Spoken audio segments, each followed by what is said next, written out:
There is nothing. Only warm primordial blackness. Your conscious ferments in it. No larger than a single grain of malt. Ever. Never, ever. Never, ever, ever, baby. An inordinate amount of time passes. It is utterly void of struggle. No ex-wives are contained within it. An awareness creeps up on you. A mass lies hidden in your dead angle, soaking in some lurid acidic sauce. It's bloated and shameful. A ball of meat surrounding you. This is a terrible line of questioning, and it will only lead to more awareness. Ex-love, ex-tenderness. It is foolish of you to resurface to the loss. Not after all the damage you've suffered to get here. Some of it irreversible. Do you really? You wouldn't like it if I told you what was back there. Why'd you think you had to bludgeon yourself? Fear and apprehension. You should ask what's out there first. Somewhere in the sore, bloated man-meat around you. A sensation. Like a fly to the ointment, your conscience sticks to it. The limbed and headed machine of pain and undignified suffering is firing up again. It wants to walk the desert. The stench of liquor rises from your mouth, and with it, an ungodly headache. A fiery streak penetrates your skull, trying to force your eyes open. Somehow, you know what it is. A Caprice Canadian motor carriage.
This fan has two chain pull switches. One ends in a tiny fan, the other in a light bulb. A truly horrific necktie has somehow attached itself to one of the blades.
The blades come squeaking to a halt. It should be easier to reach the tie now. You swoop up and catch the tie. Snap! It's released from the blade. What you have in your hand is a truly hideous necktie, with 4 or 5 different patterns. The knot reminds you of a noose. A terrible mistake. Turn the lights off immediately. You can practically feel the photons burning a hole in your brain. Your eyes burn with photosensitivity. It's not good.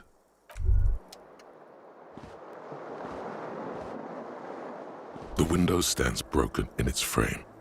Cold wind blows in. The shards face outward.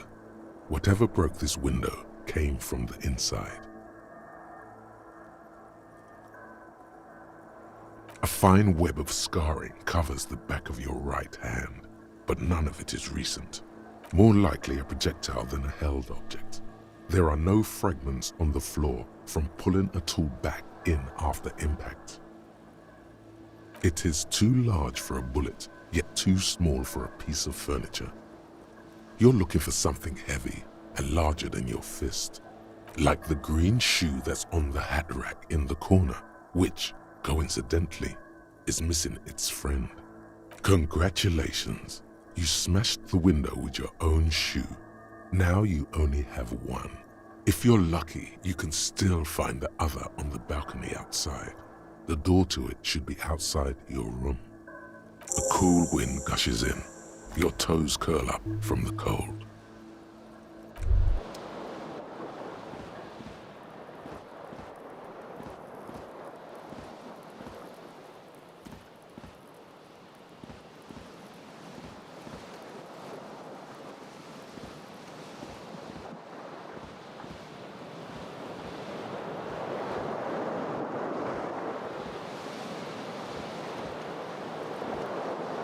You hear a jingle.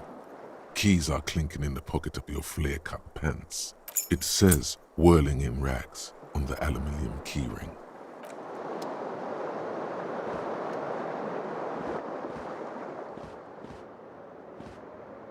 The window stands broken in its frame. The morning light hurts your eyes.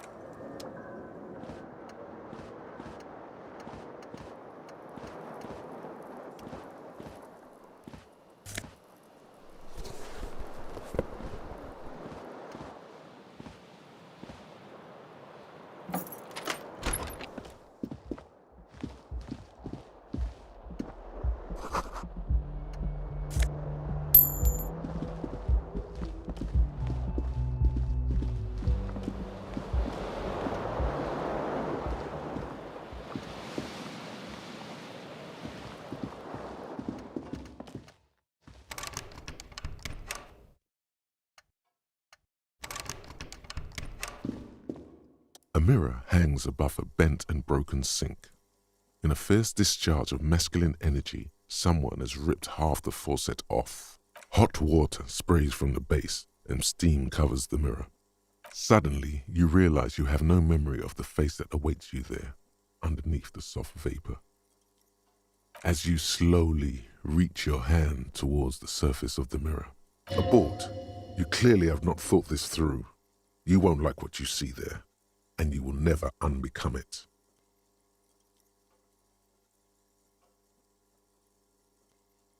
Yeah, there is definitely something wrong with it. Where to even begin? There is the bloatedness, then the swollenness. It's like it's not. It's swollen and snail-like, wriggling between your fingers. Bet you are. Your nose feels like a small balloon in the middle of your face. It hurts when you honk it. It doesn't appear to be a particularly tiny nose either. Not with all the drinks it's absorbed for you. Behold. You have no idea who this thing is, do you?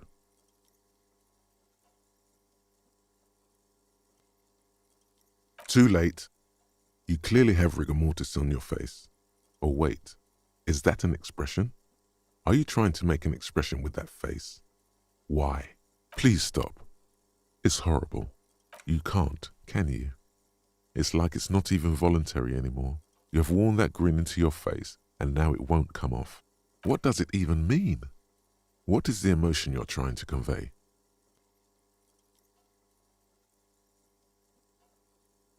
Please promise yourself you are not going to try it on any of the ladies, whatever happens. That's right. Not even yourself. Go ahead, try something. It's not an order.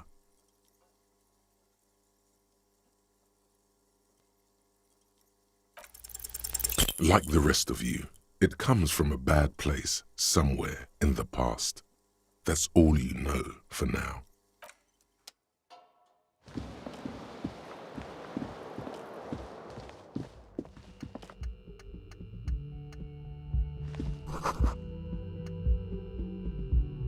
Hello, officer.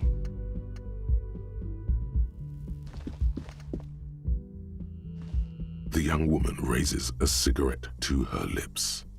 Her eyes are brown and her face is speckled with birthmarks. She can't be more than 28. No.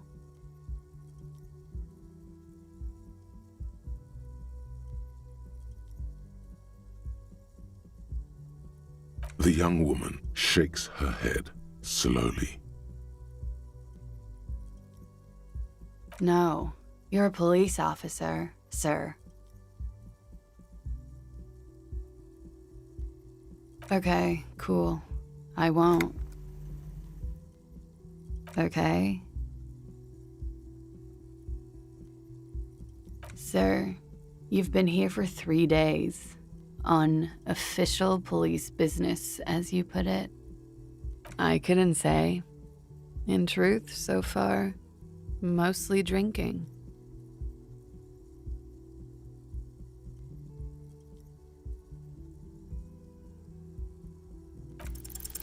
Try the expression. Come on, why are you still doing this? Alcohol raises testosterone levels, especially in men. The levels remain elevated after inebriation ends and the pain begins. You seek comfort. It's only natural. She puts out her cigarette.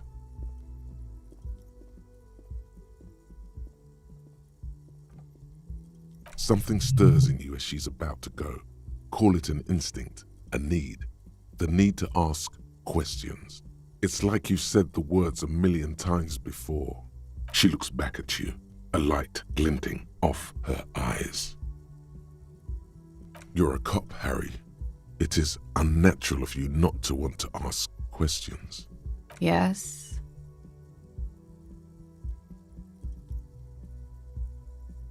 There was the usual ruckus. Loud disco music. I couldn't say. It's impossible to hear people speaking from over here. Oh, yes. Various artists. Ostentatious orchestration prime among them.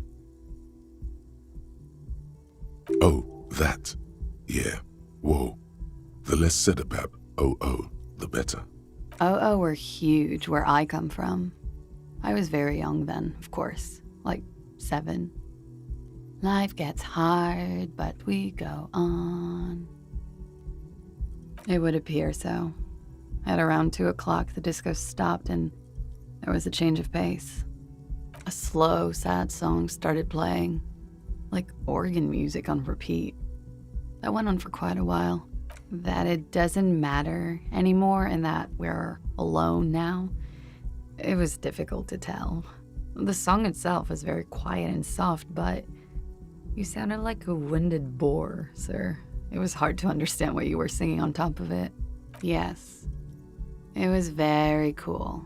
It's impossible to say whether she's being sarcastic or really means it.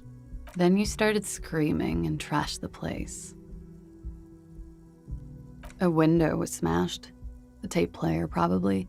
The song stopped. And furniture, too. A real destructathon. There was screaming. Then I think you passed out. There was. I think you screamed that you didn't want to be this type of animal anymore. I may have misheard, but it was sort of memorable. I went out afterwards. Everything was quiet by then, around 4 or 5. And that was it. It's 51. The current century? Centuries don't have numbers, they have names. Civilization has existed for 8,000 years, sir. You're right. There is nothing funny about civilization. You're in a hostel, sir. We are in Revachol. Revachol is the disgraced former capital of the world, divided into zones of control under foreign occupation. Half a century after a failed world revolution, she is central to our moment in time. You sure look like you're from Revachol. Revachol parties. Her accent suggests she is not from around here. She's from Aranier, another part of the world. Glad to have been of assistance.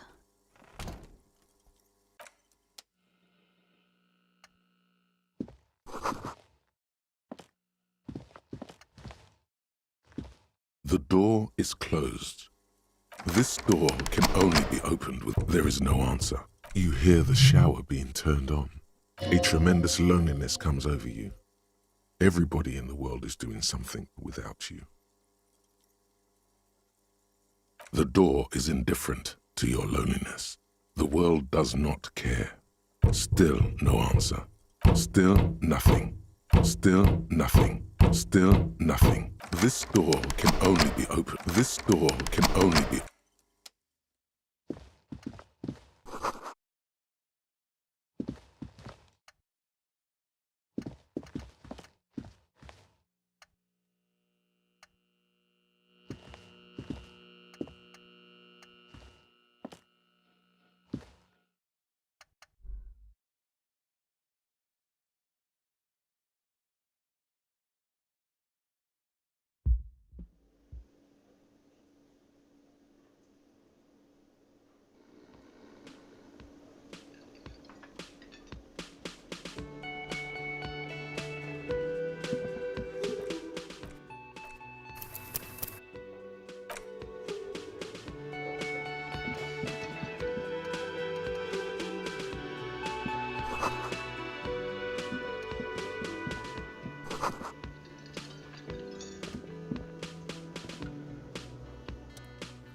A man in his late 20s stands behind the counter, inspecting a stuffed seabird. That was disdain in his eyes. Even now he's purposely ignoring you. Oh no, you're a hero. A real hero cop. Could the massive property damage upstairs have anything to do with this? Yes, you are. A real decorated hero. What did you not do? First you took the body down. Then you solved the murder. Then you didn't trash my hostel room. Maybe you even negotiated the strike. No, you see, actually, you didn't. You haven't done anything even remotely useful since you got here. No, I haven't seen you around. I'm not always here.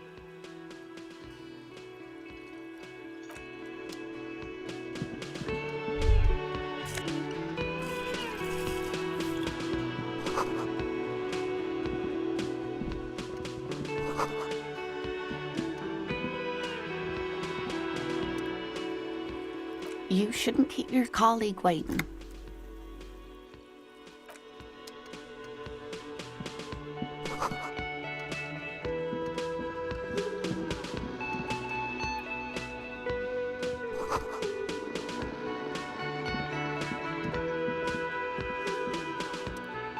A bespectacled man in an orange bomber jacket is tapping his foot on the floor. As you approach, he narrows his eyes and extends his hand in greeting. Hello, I'm Kim Kitsuragi, Lieutenant, Precinct 57. You must be from the 41st.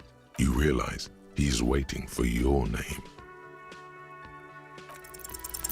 Concentration makes you squint your eyes. Your name should be deep gold and orange, like a forest fire looming on the horizon, but mixed with the stench of liquor rising from your breath. You're 2 steps closer to it, but there are still many to go. Okay then. It looks like we had a little scheduling error on Sunday. Saturday too, actually. What he means is, he has been trying to meet up with you for 2 days, but you have been otherwise occupied. If you don't mind, we should talk to him again. Ask him for a rundown of the area. It also wouldn't hurt to assure him the police are finally here. In full force, I mean. Have you mapped out the initial interviews? Okay, we'll have time for that after. Have you removed the dead body from the tree? So, the body is still in the tree. This is the first time you detect a weariness in the lieutenant's voice. It is obvious he would have preferred for the body to no longer be in the tree. Where it has been hanging for 7 days straight. We should go there as soon as we are done talking to the owner. I can see you drank last night and the night before, and that you are still drunk now. But I have seen officers go through worse. If you need something for your headache, there is a general store nearby.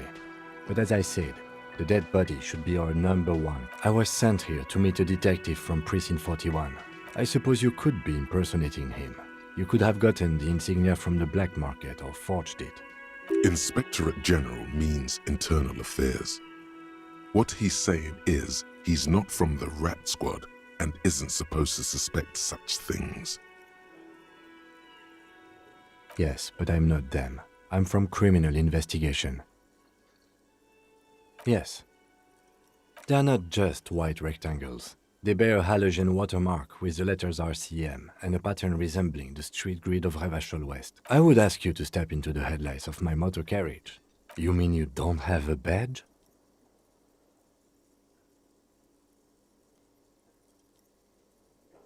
Losing your identification card is a serious matter. My vehicle has a shortwave. You can use it to report your badge missing. I would advise you to locate it as quickly as possible. After you, officer.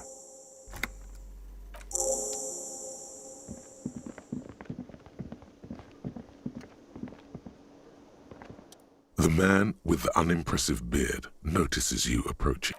Mr. Gart, right? Yes. I am Kim Kitsuragi from Precinct 57. This is an inter-district investigation, so joining me from Precinct 41...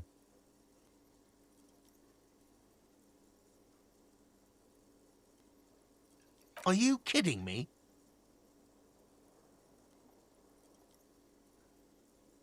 It's you. It's obviously you. You smell like liquor. And you're orange. See? Everyone agrees it's your color scheme. We're on the right track with this name thing. Is this what you get when you call the police now? We've been waiting for a week here. Sir, I understand your concern, but we are here to do a job. And for us to do it, I need you to stay calm.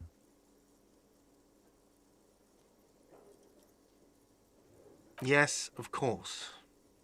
I know it took us a while to arrive at the scene, but it also took you a while to call us. It was you who placed the call, correct? No, I only just got here. It was probably Sylvie who called you. She usually works the bar here. I'm only temporarily taking over her duties. Do you have her number? As a matter of fact, I do. You said you just got here. From where? Are you a local? What, of Martinez? No, I live in Jamrock. I only sometimes come here to keep an eye on the place. This is just one of the many, many cafeterias I manage. But you still know your way around, yes? Yes, I know where some things are, but as I said, I don't live here. I just used to work here. I didn't imply that. Detective. He probably means this is where you step in and ask your questions. His face expresses profound doubt in your having this.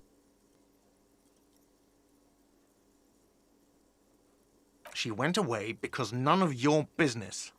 Have they not been telling you you're a cop? Okay, you got me. She went away because of the dead body out back. And because I asked for her number. Thank you.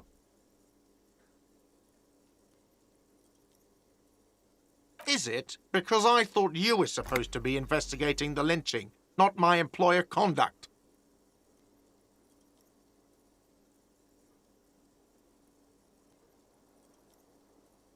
Good for you. Was there something else? I'd like behind this building, there's a courtyard. They hoisted him up on a tree there. That's easy. See that door there? First you exit through that. Then to your right, you should see a big hole in the fence. A really big one. You can get to the courtyard through there. No need for the keys. The hole is big enough for the Franco-Nigerian cavalry to fit through. I don't know who killed him. I'm not the police. What are you, crazy? Of course I didn't kill him. Let's go. Not so fast. You owe me 130 real. Oh, excuse me. You owe me 130 real. The IIR, or Inter-Isolari Real, is the global reserve currency. Whatever part of the world you're in right now, it's safe to... Wow, you're a genius. Yes, that's right. Money. You owe this establishment 130... Let's see. 3 nights at a tariff of 20 real comes to 60 real. Then there's the window you annihilated. Another thing you've annihilated is half the bar. You've run a tab of 30 real. Actually, more, but what are you, a philosopher? Money is what grown-up people use to pay for things. Things like this hostel room, or 8 bottles of potent blend, and 9 packs of Royal Extra. Yes, it is.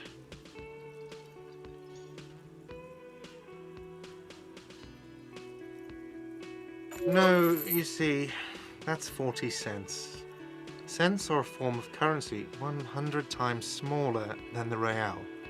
I'm not even going to take this. Come, yes. It is. Isn't it evil? The order of magnitude between what is asked of a person and what they have? It does, doesn't it? There's a shuffle of nylon as Lieutenant Kitsuragi looks for something in the pockets of his orange bomber. I'm sorry, but he has to pay. I can't let him stay here any longer if he doesn't. Officer, maybe you are better off working this from home for now. You live in Jamrock, right? It's not that far away. You mean somewhere else to run up a huge debt? I don't think so. The union squeezed most places out of business to fund the strike. I'm sorry I couldn't help more. You should take this up with your station. I have a shortwave radio in my car, okay?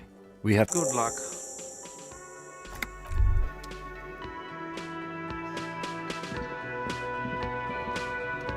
By the way, where is home? The address is coming up blank, and this place sure isn't it.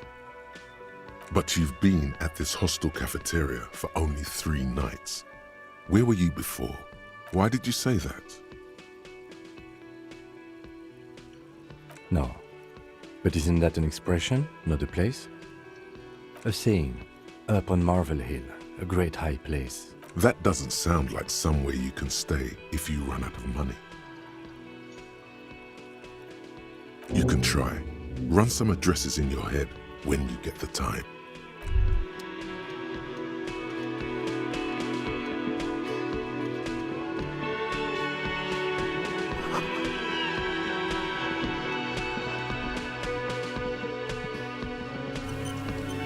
Can I help you? What thing? What are you, a cook now? That's none of your business. He wasn't pan-fried, he was lynched. What could the kitchen possibly have to do with... Fine, okay, the kitchen is closed until 1 p.m. because the cook is working. You can snoop around after that. What? By the way, you should come back to this thing-based questionnaire if you see anything interesting in the whirling later.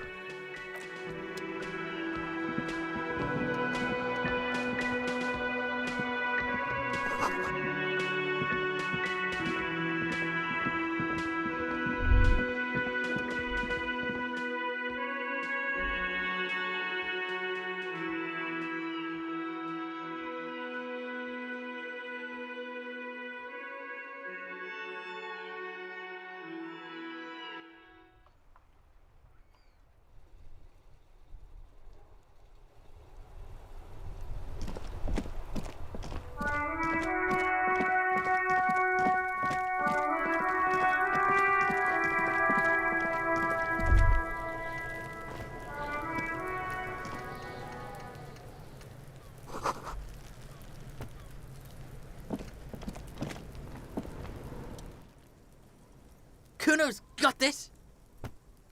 If there ever was such a thing as an ugly kid, then this is it. He's almost exquisite in his ugliness, like a gremlin. Oh yeah, Nappa Gumpy, Kuno! Can't talk, pig!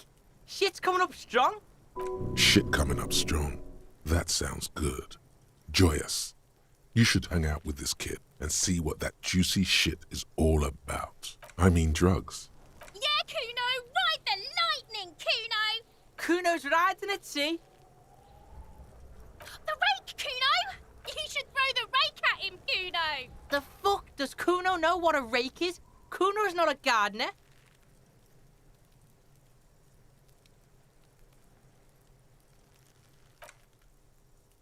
We shouldn't do anything. You will see. The language these kids are using, pure unfettered id. There will be no reasoning with those creatures. The fuck are you talking about? He's calling us Kuno! He says we're fucking each other! Fuck no! Kuno doesn't buy that shit. Fuck. Alright, entertain the Kuno. Show me what you got. What you got there? What shitload, pig? What's your question? Don't tell the pig shit, Kuno! If I were to want to waste my time, which I do not, I would ask them who he is, how he got there, and The usual being, have you seen anything out of the ordinary? Or have you seen anything suspicious? Just a couple of pigs sniffing around in the dirt. Yeah, you Looks like you're a fagari now, whatever that means. The suspicious question doesn't really work in antagonistic situations. Probably climbed. Kuno was busy down the road when that shit went down. You heard Kuno? Kuno wasn't even in Martinez. Kuno wasn't in Revachol. Kuno wasn't regional. I don't know. Some fucking Mesk or I don't know. Some other place. Night City. Kuno was in fucking Night City. There is no Night City anywhere. That sounds like the name of a city in some pulp science. Why you gotta be riding Kuno's ass? You wanna know where Kuno was? You wanna know what Kuno's been fucking up to? don't tell him that, Kuno! It's lame! It's not fucking lame. Kuno's building Kuno City. Night City. Lame! That's the name of Kuno City, bitch. Get the fuck off Kuno's back. This shit ain't about that. It's impossible to deduce what it is about, at least for the moment. If it's important, it'll come up later. Focus on the case. You're testing Kuno's patience here. Get lost,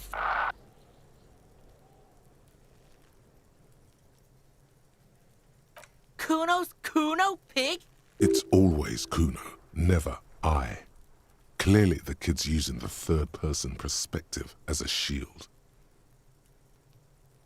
Kuno doesn't do that smart shit. Don't throw that book shit trying to get Kuno hooked on the book. Watch out, Kuno! He's trying to fiddle you! He's gonna put his hands on you! Help! Pig's got Kuno! Help! He's got the Kuno, help! Help! He's dig- Escalate, Kuno! Pigs in here, Kuno! Somebody! How did we get here? How did this happen? This makes no sense. There may still be a way out. Just appeal to his reason. Look, For emphasis, a ghost is saying this. A shit-eating psychopathic ghost with an ace up his sleeve. I know you wanted to hit me. You got that, I'm gonna fuck that Kuno up look. Relax. He can't read your mind. He doesn't know you were thinking that. I can. Kuno can smell that violent shit. I know what you were thinking. I'm gonna fuck that Kuno up. You're nothing.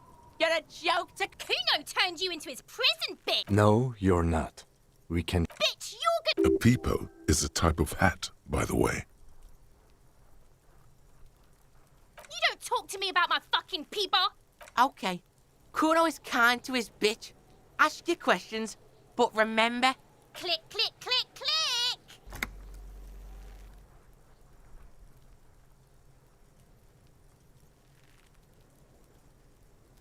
Kuno doesn't fucking care.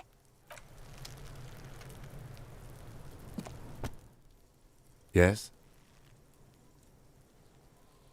What do you want to know? No, it's not a particularly mysterious case. The deceased is a security guard for a corporation involved in a labor dispute. It doesn't take a DeLorean polymath to put the pieces together. I just don't see the case getting more mysterious than that. I can assure nothing like that will happen. Do you know why not? Good, yes. Because it's not part of reality. So desperately mundane. You need to funk this case up. There's something the lieutenant isn't seeing. The universe is too irrational, too morally complex. You should convince him. I'm afraid you and I are pawns in a pissing competition. You don't know? I assumed you were in on it. Better still than an imbecile cop-off. It's just stupidity. We shouldn't waste any more time on it. If you want my take, ask me after we've inspected the victim. Later. Was there anything else you wanted to know about the case? Good.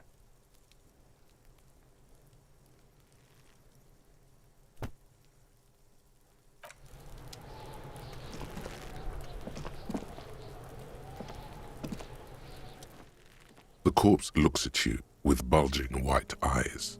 The face around them does not look human. It's swollen and ready to burst. His lips are fish-like and his tongue like a ball gag in his mouth. You seem to be holding your breath. A cargo belt twists his neck at an unnatural angle. The body below appears stiff. It's letting out an ungodly rot. The smell seeps in even through your clenched nostrils. Active decay. It's okay to throw up, officer. No one is judging. He's about to blow! Cock's gonna blow, Kuno!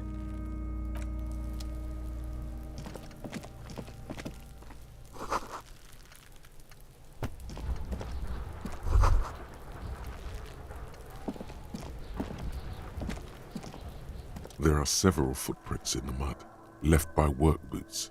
Anywhere from 6 to 12 pairs have walked here. Maybe more than 12. No, 8 pairs of boots have shuffled back and forth in the mud. 1. Standard work boot, steel reinforced toes, number 46. 2. Standard work boot, steel reinforced toes. 3. Hobnailed work boot. 4. Standard work boot, number 45 or 46? You don't know. It's a miracle you can tell the prints apart as it is. 5. Another standard work boot. 6. An aberration, light as air, even pace. Impossible to tell. Could also have been an adolescent. But you're not bad. It's as if the whole world darkens. Everything else has a thin film of unimportance on it. 7. The glowing outline of a standard work boot, number 46. 8. And yet another standard work boot, number 44. How many? I was pretty off then. I counted 20. I never got the hang of it. Hyperopia. Do you see anything out of the ordinary? 200? Could it be the combined weight of 2 people, one carrying the other who's tied up? Let's say a heavily built worker carrying... He might be right. 200 kilograms of living weight is unlikely. Possibly, yes. But why? Yes, they could have used a makeshift stretcher or just march him up to the gallows. Even easier to carry on a stretcher, or between 2 men. Anyway, it's for future consideration. What else can you see? Interesting. Let's name it the odd soul. Someone operating a workbench with a pedal? Like a joiner at the harbor. Or maybe a drummer? No, it's not. Forget I said it. Perhaps it could be a driver. A driver would wear out the right shoe before the left. The accelerator is on the right.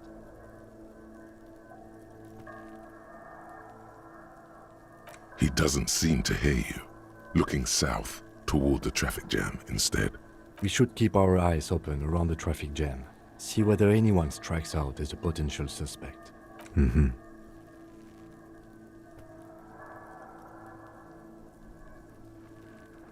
A woman or a kid? Understood. Anything else? A week, maybe? 7 days would fit the time frame provided to us by the caller. It is not impossible. I pulled last week's forecast for coastal Revachol. 7 days below freezing. The day before, the day of his hanging, was... Correct again. Sub-zero temperatures would preserve the tracks in a good state. The commotion here could have taken place a week ago. What do I think? A mob of people brought something heavy to the tree. One of them was carrying the... Then, after hoisting him up, they stood in a semicircle facing his direction. Indeed, they all stood in a row here. Yes, everything fits so well. Carried him over, hoisted him up, watched him hang. This is easy. The lieutenant's eyes narrow. He's thinking to himself. Either way. What else?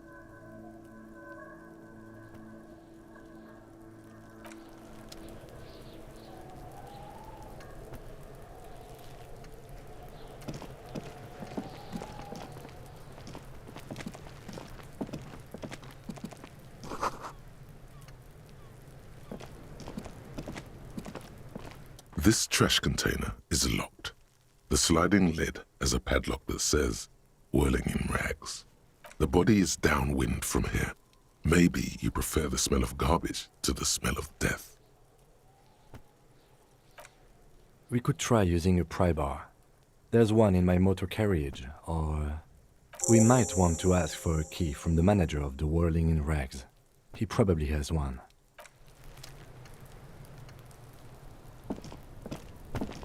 Kuno, the pig's getting pretty close to me. Looks like it's time for me to go, Kuno. I'm going away for a long, long time. What's going on there? Fuck are you trying to pull, pig?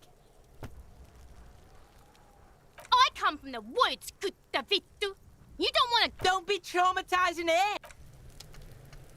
I'll die before I squeal, pig. What's this kid? Get the fuck out.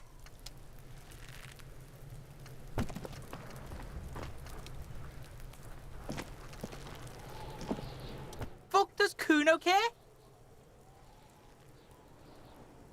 Right, pig. This is where Kuno plays with his little... No, it's not fucking Kuno's. It's ancient. Look at it. He thinks you're fucking fool, Kuno. Get the fuck out of here, pig. Kuno doesn't have a magic treehouse. Don't be wondering about Kuno's shit, pig. Yes, absolutely, absolutely. Why the fuck are you telling this shit to Kuno? Dunno. Kiptas gardener used to work there.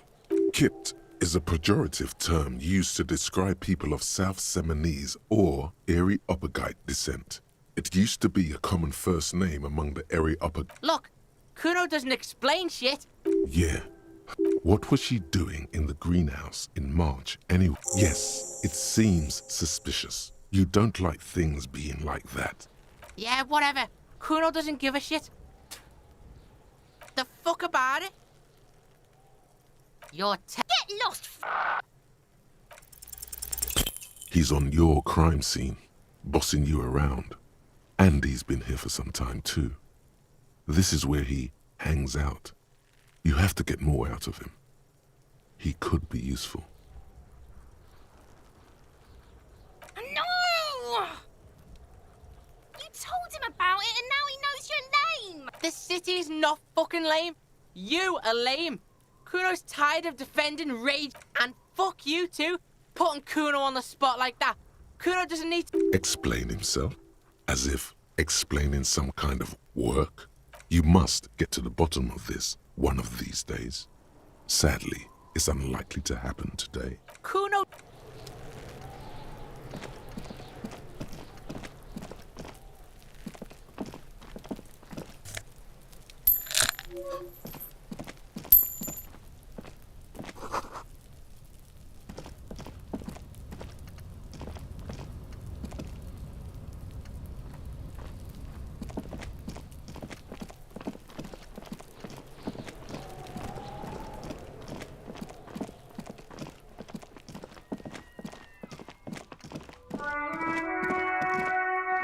An old call box with a matrix of push buttons lists all the companies in the East Delta Commerce Center.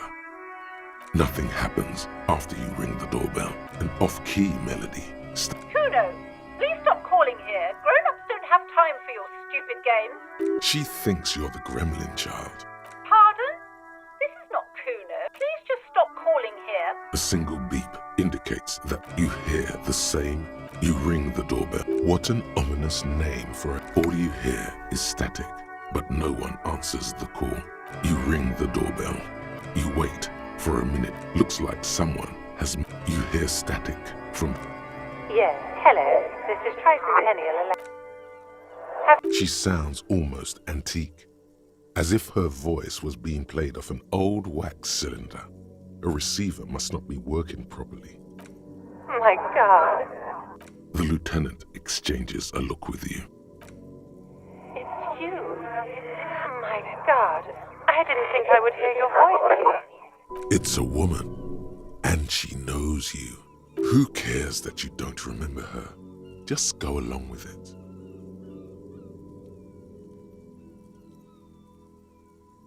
Michelle, just please. Why did you even call? I don't understand. You've been gone for months. I thought you didn't care. Ever since I came to work here. A spot of static overrides her words. When she... It's so nice. It's so nice to be able to finally meet again. She sounds like she's about to cry. She doesn't answer. Silence. The only thing you can hear now is static and waves washing ashore on the bay.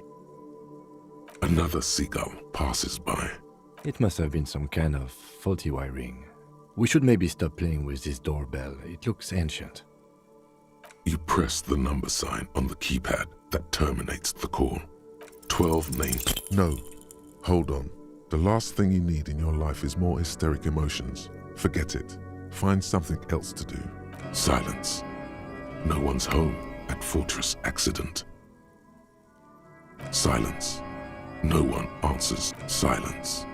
No one answers you. This button looks new, but someone has removed... Huh. This button looks new. It's probably not connected yet.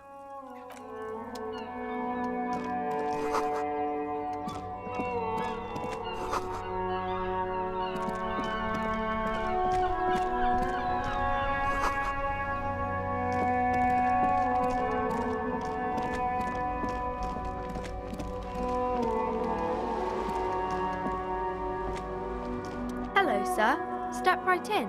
The store is open. Are you interested in a new and exciting book? It's a bookstore, sir. We sell books, postcards, and some board games. It's called Crime, Romance, and Biographies of Famous People. Whoa, whoa, whoa, whoa.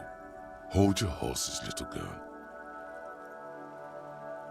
Board games are like little games on a table, made to pass the time. My pleasure. Anything else you'd like to know? Okay, sir. I'll try to answer any questions you have. It's the type of book where there's a rich lady and she has to choose between the good man and the bad man. Or there could be a story about a poor lady getting a rich man. It's about man and lady business, sir. That's really not a proper romance story. That's more like everyday life. I guess, yes. People in books are always very interesting. It happens, but usually the guy gets rich in the process. Or should actually be rich himself, but has lost his family property. Those are unhappy books, for most of the pages. People sad about what they have lost. But these are not very common. You can't have a choice between bad and bad. Nobody wants to read a story like that. Well, maybe then it's fine. Maybe if the lady then decides not to pick either, because she doesn't need a bad man. I haven't read many of those. Maybe you should ask Mum. I don't think it's a romance story if the main characters break up, though.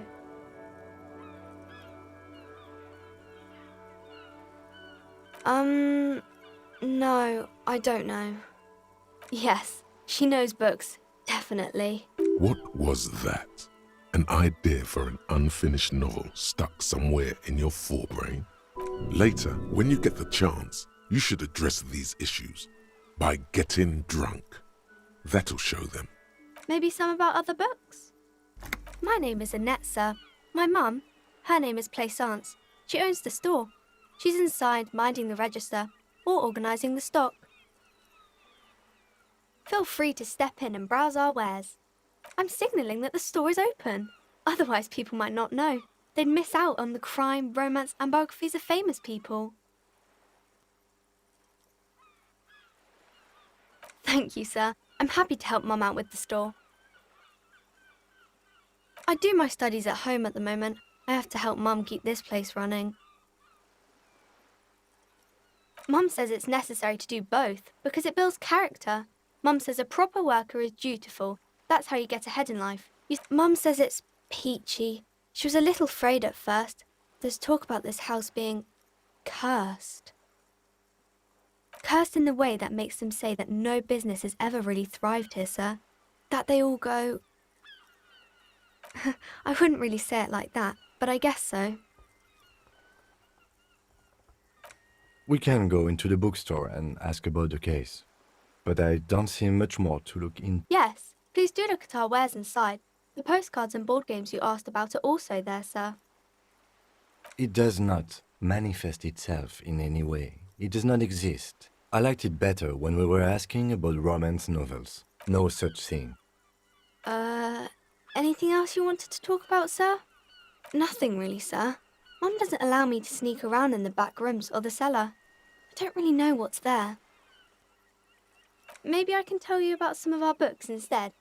Oh, kings and queens and generals of old, or artists and writers, or I think that's why people read them.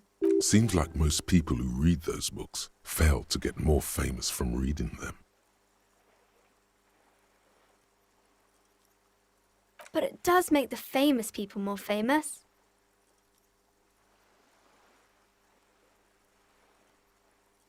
Why would they do that, sir? That's so cool. Maybe they'll make you a book cover picture and everything.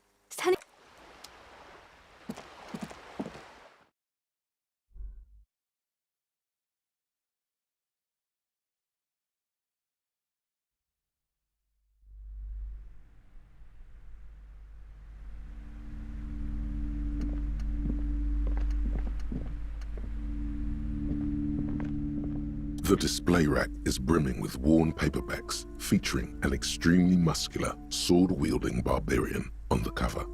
Nearly all the titles contain the word Heimdall. Rows and rows of Heimdall men blur your vision. You make out some titles. Man from Heimdall and the Mammoth Riders, maybe 100. Man from Heimdall and the Sages at the End of the World. Not even close. Man from Heimdall in Hell. Man from Heimdall. A twinge at the back of your head makes you flinch. Your eye starts twitching. Your hand reaches toward a book with glossy cover art of the very muscular Man from Heimdall in chains. Between the throne and the Heimdall man lies a bonfire, casting shadows on the wall. The shadow of the woman's headdress looks like a pair of, especially those leering types who seem to wear nothing but an armored bikini.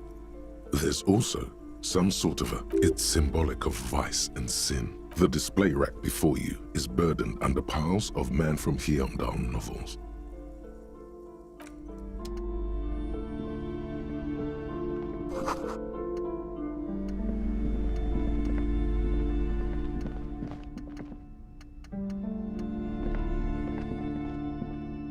You see a set of tattered curtains blocking the way to another room.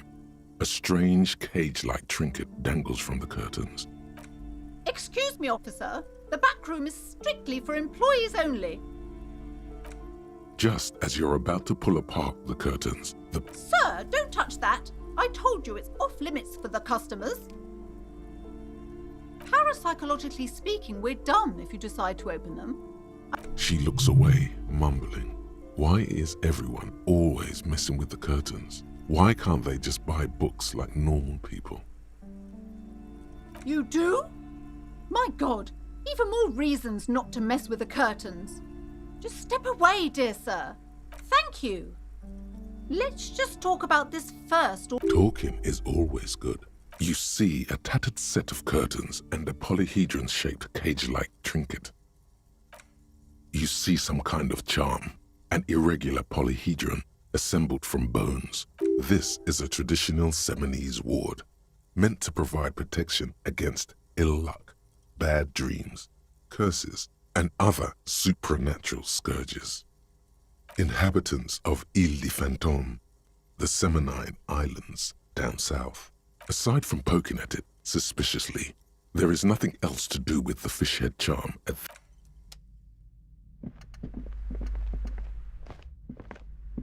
Welcome to Crime, Romance, and Biographies of Famous People. Be welcome, and please take responsibility for the energy you bring into this space.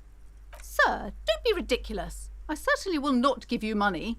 One has to earn one's success. Certainly there are good things to be said about dependence.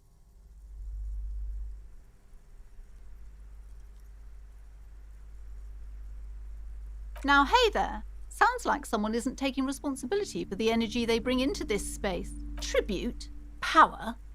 These are not the traditions we're used to in this part of the world. I am the proudest owner of our little shop of culture. Annette, yes, my daughter. I hope she wasn't slacking off again with her nose in science fiction.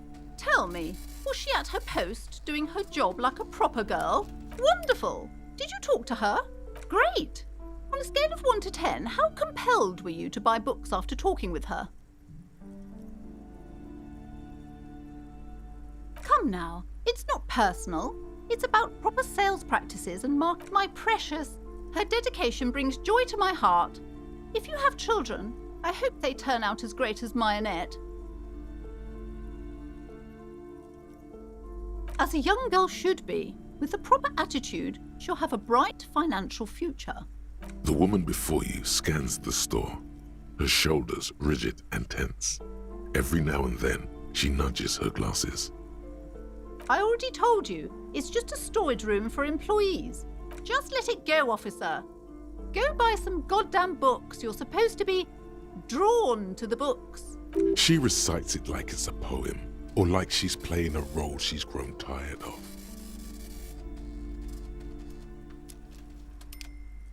It's just for decoration. Okay, fine. It's just because this place is cursed. Are you happy now, officer?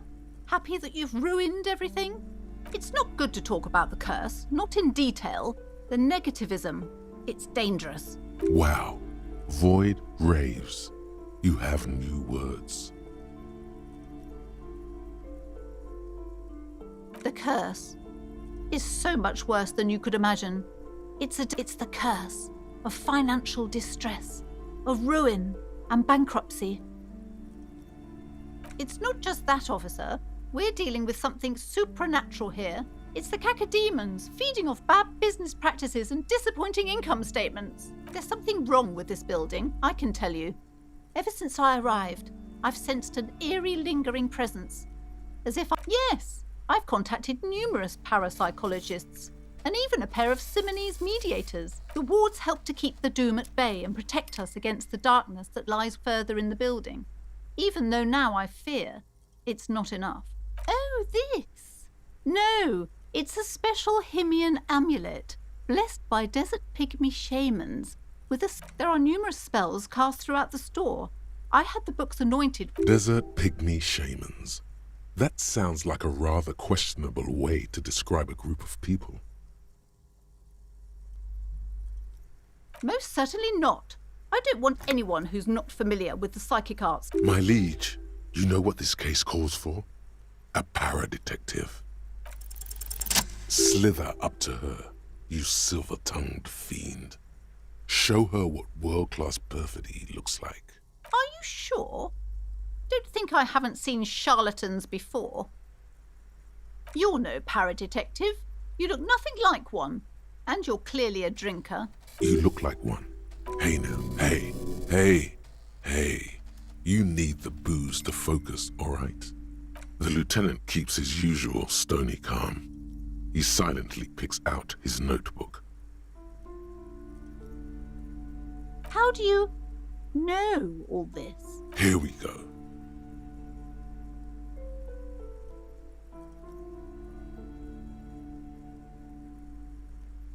You're part Simonese. Oh, it means our meeting couldn't have been mere chance. But I am not the only one at risk. I have to think of my daughter. You are certain you can help us? Keep us safe? If you promise, good officer, then you might be our last hope. Do you swear it? Thank you, sir. There's one more thing I haven't told you about yet. The entity. Do not act surprised. You know of these things, sire. You have? The entity takes the form of a woman, a witch probably. I've suspected that she must be connected to the curse ever since I first saw her. Did you know that she lives inside the chimney? Yes, that chimney is part of the building's central furnace, and it's enormous. She has barricaded herself behind some metal security curtains. Some unnatural magic, I assume. You should go find the entity and ask what happened to all the companies in the building. What is the source of this curse? Oh, and please do return to me after you've looked round. I'm quite anxious to know what she has to say about the curse. Unbelievable darkness and ruin. What you discover? Probably just some office space. Don't be scared.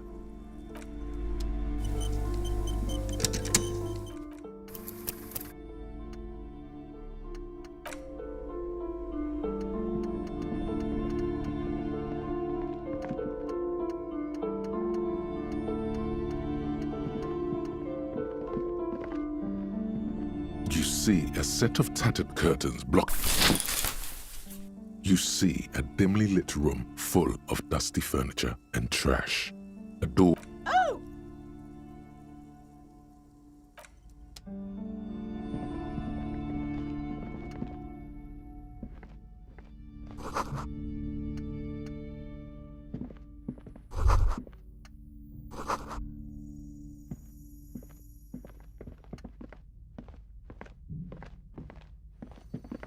A heavy door with a missing handle stands before you, covered in dozens, if not hundreds, of Seminese trinkets and charms. Only an echo. No one is there.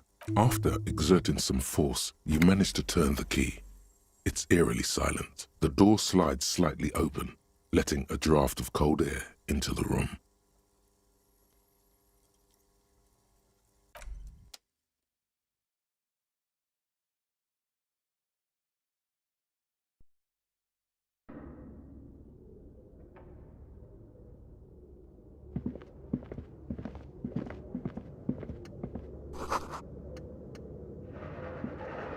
What is this place?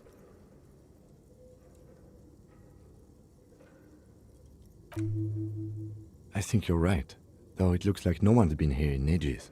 I doubt the electricity still works. We should find a flashlight if we want to go on. There should be one in my kinema. An eerie feeling rises in your chest. Yes, because it's closed. No need to look for supernatural explanations where...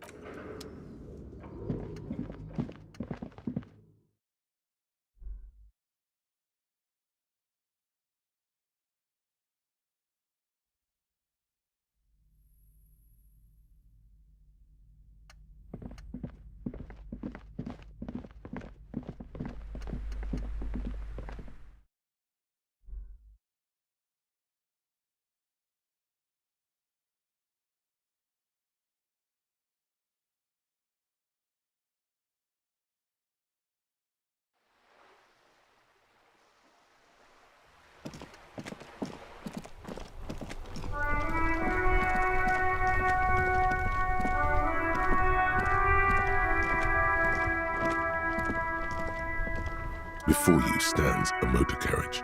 Vapor emanates. This must be the infernal machine that tore you from oblivion. In the cabin, you are welcomed by a set of steering levers, a radio microphone on a hook, a pull-out toolbox under the seat, and the soft glow of the fuel preheater gauge. A metallic drawer slides out from... Take what you need, officer. He's clearly a little protective of his tools. It's robust, weatherproof, and well-made. Lets you see things in the dark you would The handles are long and sleek. The pry bar, useful for opening all sorts of... The pull-out toolbox slides back into its nest. Preheater gauge casts a warm glow.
barbell lies on the floor.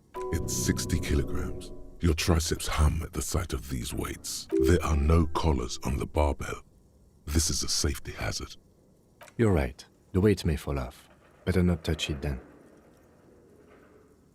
It would be a violation of EPIS safety regulations if the gym was still operating, but it isn't. No one's supposed to come here anymore.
Your flashlight slides over an old green chalkboard covered in scribbles, sketches, and schemes like some ancient cave mural.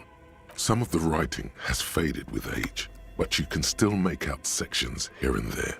Photos and drawings have been pinned to the board. These lithe, pointy-eared creatures appear to be different types of welkins. You make out autumnal candle welkins, translucent welkins, with organs shining under their skin. You should adopt one of those welkins as your persona.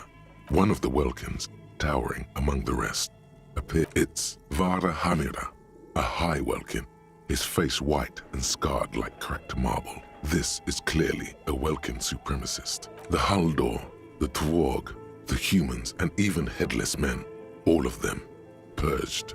Imagine a world filled only with... An inordinate amount of time has gone into drawing these little welkin creatures.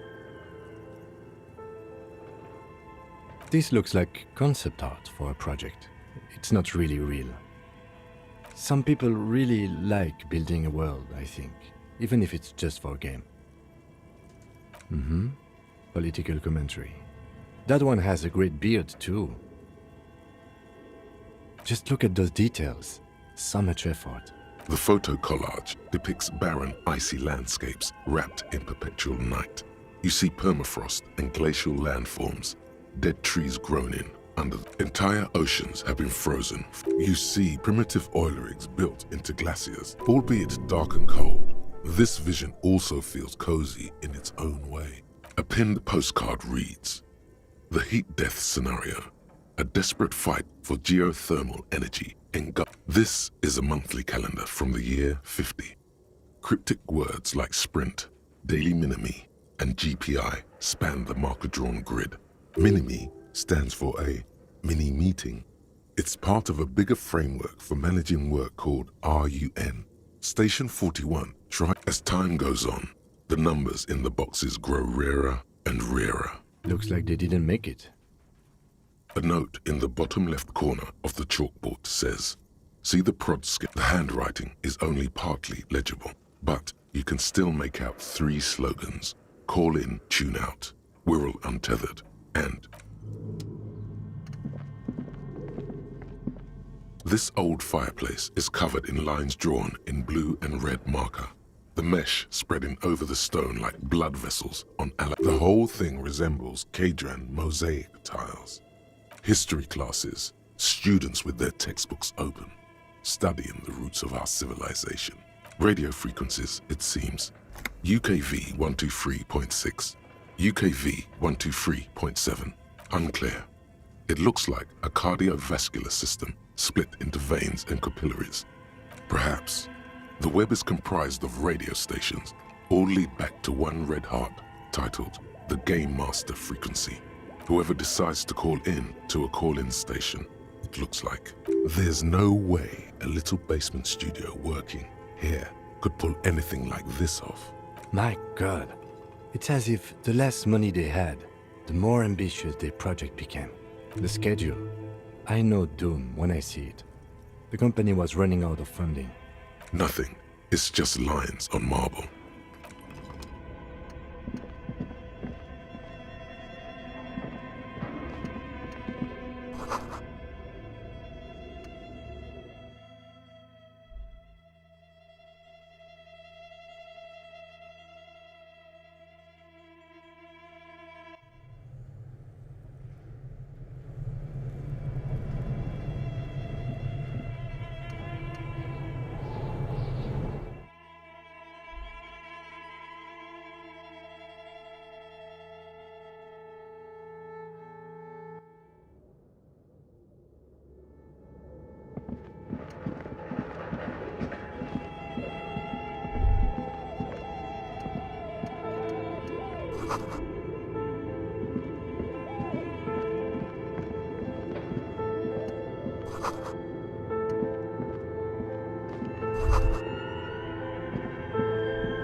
An iron safety curtain curves before your eyes, folded like this must be where the entity lives. What an odd thing to do. Nothing happens. Still nothing. Those curtains prove to be surprisingly sturdy. If this is really an entrance to the chimney, then there must be a furnace somewhere. Can you please try to refrain from attacking random things? Thanks. In any case, there's no way we can get in right now.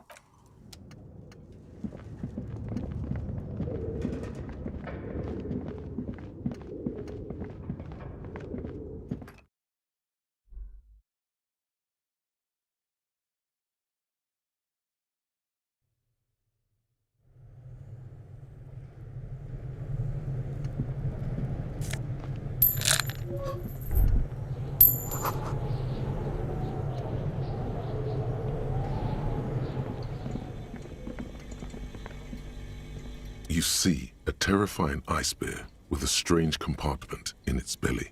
The door is covered in frost and the bear's eyes are glowing red. The bear looks oddly realistic. Is it taxidermy? The lieutenant doesn't answer. His eyes are glued to the animal. A sharp slice of light shines out from its mysterious belly door. A gust of freezing cold air rushes to greet you. You hear a low grumble as the bear regulates itself. The lieutenant takes a peek inside. The shelves are empty.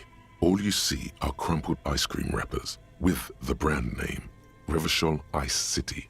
A handwritten note has been attached to the door. You pocket the note and the little fridge magnets keeping it on the door. A friendly cartoon bear. Good question. It looks like an ice cream fridge. I know. What an unfortunate marketing choice. What is even worse, the bear is still costing them money to this day. The fridge buzzes with energy. The electricity bill on this thing must be catastrophic.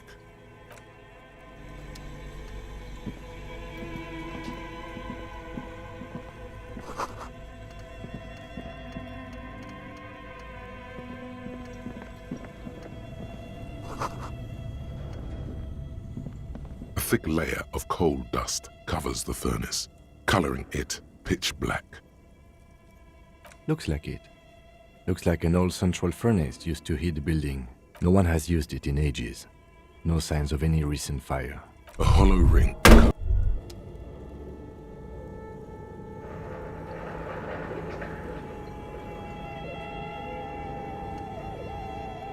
You feel something in your chest, an unnatural pressure. It's spreading to your left arm, your jaw. Very, Very bad. This is the end bad. All you feel is pain and weakness. You have to surrender now. We all do. It gets so dark.